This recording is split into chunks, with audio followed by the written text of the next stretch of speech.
Hello everyone, I'm here with Bobby Walker tonight, which is my dad. His name's Bobby Robert Walker. No, Robert Duncan. Robert Duncan Walker. What year were you born, buddy? 19. Oh God. 1948? Oh, he can't remember. 1939. 1939. Wow. Or 1939 in Victoria.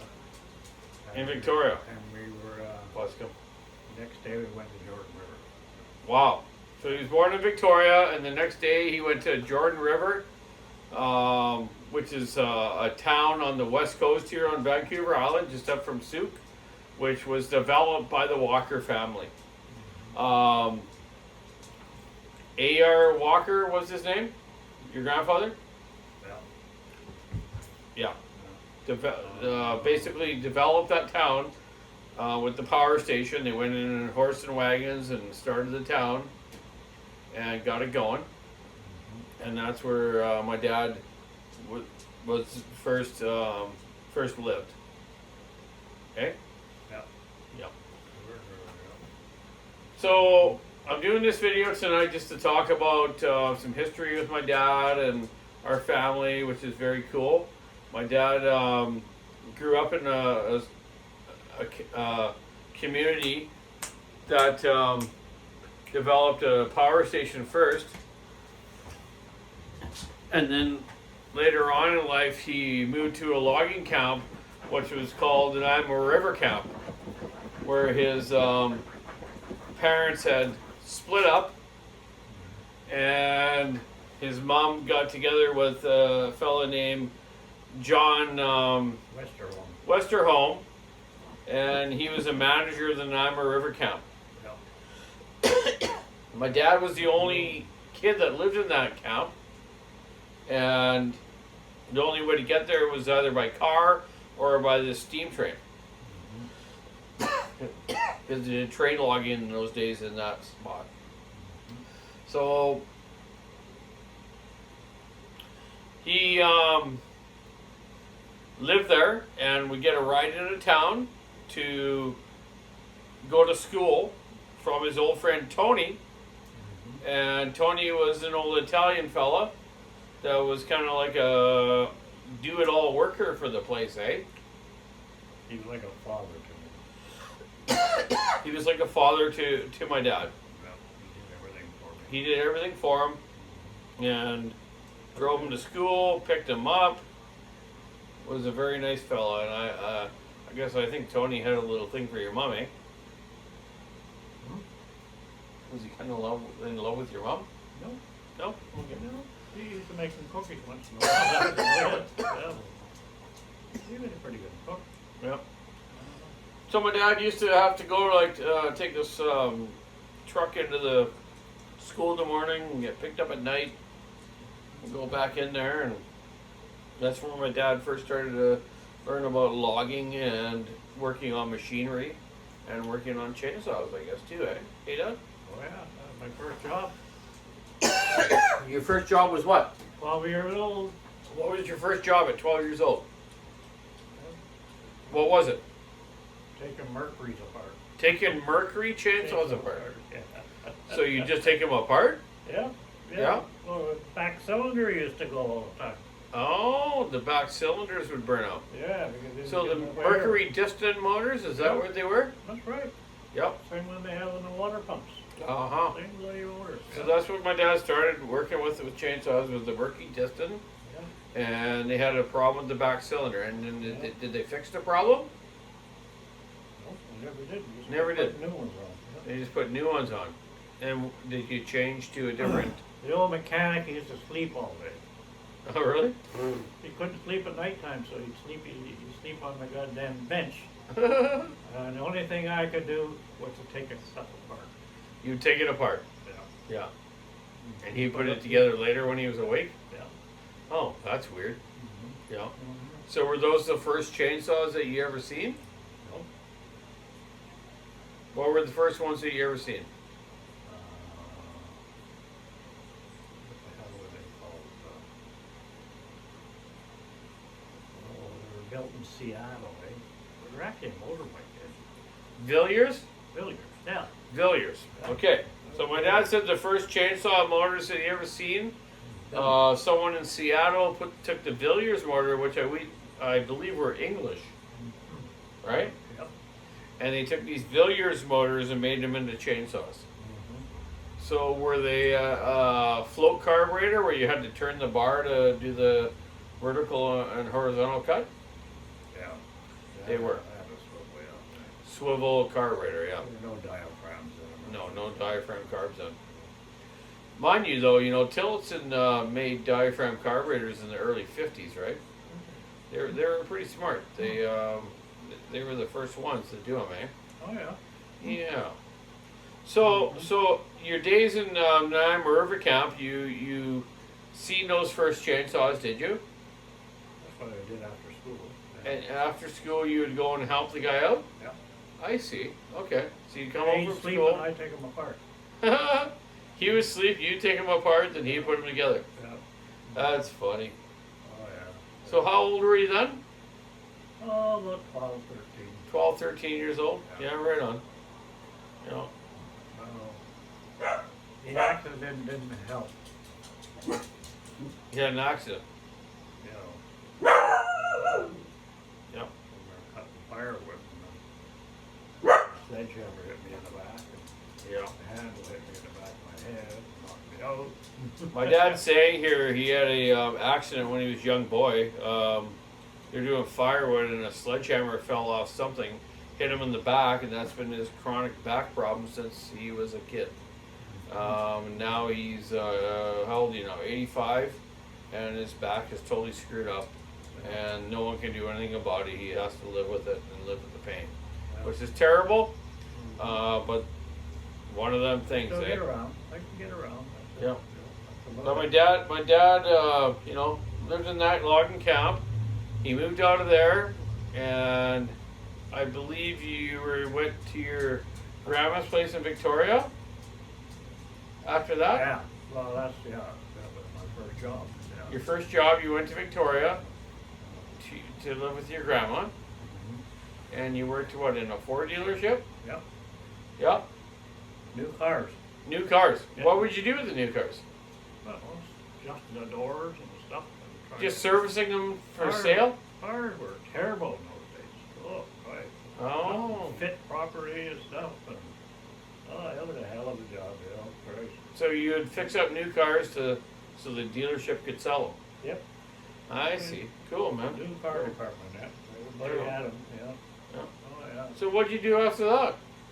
Oh, I went down to see Mr. Fedgy, and because he knew me because he had the saws and stuff in the camp, Yeah. and I'm a river camp, so I thought, I should go down, maybe go down and see him, maybe get a job. Sure enough, Christmas time, it was the day after Christmas, and went and had a cup of coffee there, and he said, "Boy, you gotta come work with me. I'm the mechanic of it." Okay, so I started. Huh. With Mr. Fredgy. Yeah, I started cutting starter rope. Cutting starter rope. How old were you then? I don't know, about 15 maybe. 15. Wow. So you started with Mr. Fedgy, and that was out in Nanaimo at the old shop downtown? Yeah, bloody thing's still there. I think. Yeah, where the Subaru place was. Yeah, There, yeah. yeah. Yeah. Then So what did you do after that? Sent me up to the river. You went to Gold River. Okay. And why did you go there? Oh, somebody had to fix the saws. Fix the saws. What kind of saws do they have there? Oh, McCullough's. McCullough's. Yeah. Yeah. So you went to Gold River and started fixing McCullough's then. Mm-hmm. And did you know anything about McCullough's then? Nope, I didn't. There was no books, there was nothing, eh? Hmm. And, I can fix a starter, fixing. Basic stuff, yeah. Yeah. Yeah. So then they sent me to Fair Harbor. Yeah. They had a pretty big crew working there, right? Stuff like that, so. Yeah. Went to Fair Harbor and To Fair Harbor, Yeah. the Tassus Company. Tassus anyhow, I went to a store and had a book on go-kart racing. Eh? A go-kart race. Oh yeah, yeah. Book, you know. A book, yeah. Yeah, yeah. I think what's his name has got it around. Mark Fisher. No, guy in town whose son did welding and stuff. Yeah, Mark Fisher. Yeah, Fisher. Yeah, Yeah, yeah. yeah. Yeah, he gave me one of those magazines that he has to do with the racetrack here, Grandview Bowl there, you know. Yep. And so I took it to camp. So anytime I had a saw part, oh, I could change this. Yeah, yeah. Hmm. Read the book set and stuff like that. And grind the parts out. And So you learned how to kind of port saws and modify from the go-kart book. Yeah. Okay. That's what I Gotcha, learned from. gotcha. That's what I learned from. That's what I thought, actually. Yeah, I nice. bet he got that bloody book too. I think he does, actually, because he keeps telling me he's got some stuff for me. Yeah. Yeah, You he's a better nice, go and get it he's quick a nice, because he's a nice fellow. It'll be long. Mark Fisher is a great guy. He is. And Corey Fisher, his son is an amazing welder, and he can build anything for us. Yeah. So Fair Harbor was kind of your first saw shop, first saws working on. Got pictures of it. Yeah, we got pictures of it. I'm going to show you here in a bit. That Tassis company, which is, we talked about it yesterday when we were at your friend's place, Joey's, that the Tassis company was owned by the Prince of Denmark. Yep. That's quite bizarre. East 80 Act Company. East Adiac Company. Yeah, East 80 Act. Oh. East 80 Act. That's bizarre. Yeah. East 80 Act. So, They were I remember one time you told me that, come. You were working at Fair Harbor, and a plane came in with a whole bunch of paint. Yep. Some weird color paint. And the Prince of Denmark wanted you to paint all the buildings because he was coming there. Or the manager told you that. Oh no, he was there. I met him. Oh, wow. You Oh, met the sure. Prince of Denmark. Oh sure, I shook his hand and everything. Oh, that's really cool. He asked me what we do. I said, we're following them trees up in that fucking mountain there. Holy cow. He said, you go up there? I said, sure, yeah. So he asked me what else I did. I said, well, I did everything else. I was fire warden. Fire warden, I yeah. was fire warden, yeah. Fighting fire and stuff. And Chainsaw mechanic. chainsaw mechanic. What else I did? Some other bloody job I had to do too. Yeah. Grader operator. No, I didn't really No, no. No. Well, I know you were kind of like an all-in-one mechanic when you were in those well, places. I Yeah. can't talk about that too much because there's things they did were wrong, and I used to go and tell them, and they wouldn't believe me. You know? Right, They say, right. how the hell do you know? Well, I worked at Mammoth River Camp. Yeah. You gotta take that goddamn bolt out of there because there's a pin in there. Right, You're gonna right. get it apart. Okay. Huh. Stop it, pause, please. I knew quite a bit about it. Yeah. Yeah. Well, that was pretty cool. So you ended up in Fair Harbor. You worked there, and then after that, you started going all around BC for Fedgy, helping them out. Yeah. Worked on Nuke Island quite a bit. Nook Island, yeah. Worked all over the weather. Depends on the weather too, you know. Yeah. No. He treated me well. He's a good man. Right on. So, yeah, in my dad's bedroom here, I'm going to show you guys tomorrow maybe all these really cool pictures of his lifetime of going around places. But I tell you, he's been there and done that. He was telling me a story the other night that one time they're stuck in some logging camp and the beaver plane wouldn't start because the starter was screwed up. Well, every good mechanic, small engine mechanic, always carries a spare starter rope, eh, Dad? Yeah. So he told me the story. He used a starter rope, put it up on that prop, looped it over that prop, and yanked on that sucker at top dead center, Top dead center, yeah. and got that beaver running so they can get out of camp. Yeah. Now that's a story and a half. That is, yeah. Eh? Yeah. Wow, man. That pilot was so Like the pilot couldn't believe my dad, Bobby Walker, could start that saw with the McCullough starter rope. Eh? Yeah. He put that around the wing just like they did the old days and flipped that sucker at top dead center, got it fired, and they got out of that camp without having to fly someone in to fix it.